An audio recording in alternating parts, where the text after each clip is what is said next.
In het begin voelde ik me een beetje mantelzorger en op een gegeven moment voelde ik me echt mantelzorger. Echt ook met zorg. Gewoon zwaar. Het is een hele eenzame en moeilijke strijd geweest eigenlijk.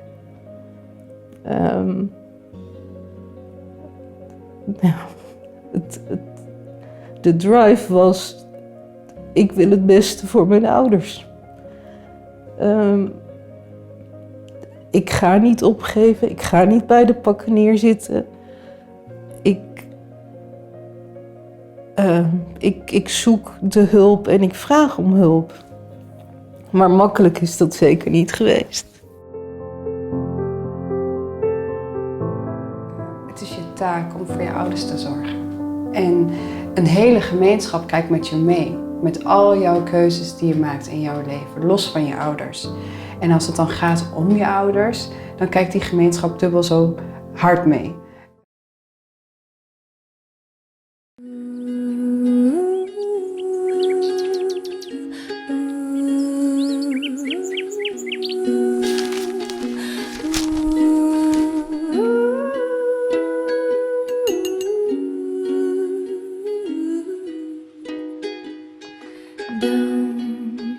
You go away, I know, without your love, I'll never find my way back home. 'Cause you had me so happily, make all our dreams of make-believe reality. La la la, la la la,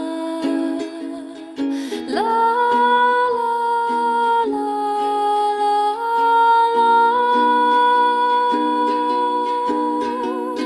troubles never find us there. Bubbles float through the air, float through the air, float through the air.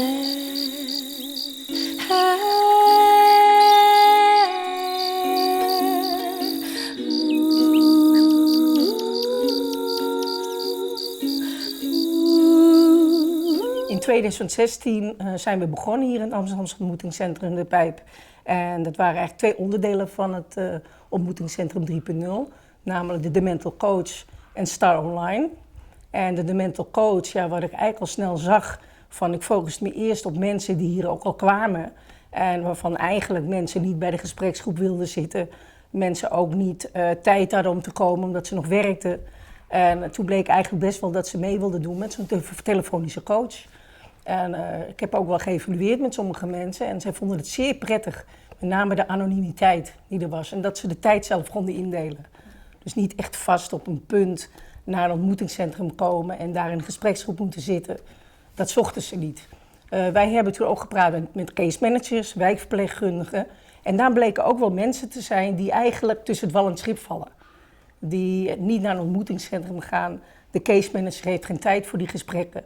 En daar was ook wel die demental coach een hele goede toepassing voor. Een coach die wordt speciaal opgeleid. En die komt uit het werkveld. En die luistert heel goed naar de mantelzorger. Die voegt heel goed in wat op dat moment nodig is voor die mantelzorger.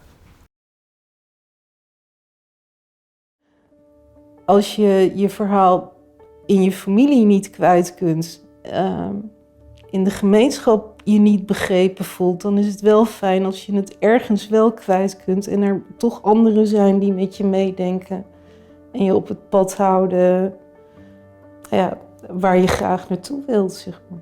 Want alleen red je het niet.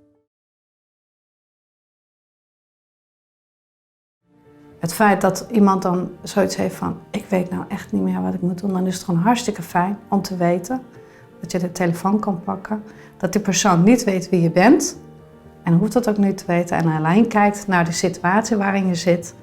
En jou vanuit de afstand tips en advies en handvatten geeft. Hoe je die situatie dan toch nog even wat makkelijker voor jezelf kan maken. Dat zou heel veel helpen bij mantelzorgers, denk ik. Soms sta je er gewoon zo alleen voor, ondanks het feit dat je 50 mensen om je heen hebt. Dan voel je je zo eenzaam en alleen van, wat moet ik met deze situatie? Dat zou heel fijn zijn.